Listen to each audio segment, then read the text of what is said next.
imate 10 dinara. Svaki tačan odgovor vam donosi 1 nulu na ovoj tabli. U svakom trenutku možete da odustanete. Ako date sve tačne odgovore, nosite sa sobom 100.000 darki. Ono što je bitno, da šta je pitanje, da biste znali kakav odgovor treba da bude, je koji proizvod košta manje od 470 dinara. Ako neko zna tačno cene, ako neko zna šta koliko košta, neka pomogne.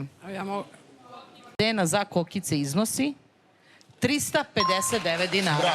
Imate 100 dinara. Ovo je malo pakovanje parmezana. Da, kažu da, samo da vidimo. 229 dinara. Evo je Lidija hiljadarka. Imate 1000 dinara, igrate dalje. Lidija kaže začin da je jeftinije od 470 dinara i bila je u pravu. 326 dinara je cena za začin. 10 hiljadarki je Lidino. Sad je ostao taj jedan proizvod za 100.000. Hoćete da uzmete 10.000 ili ćete na 100? Pokušat ću još, pokušat ću. Publika kaže kikiriki, ali... Mislim da je dezodorans. Mislite da je dezodorans?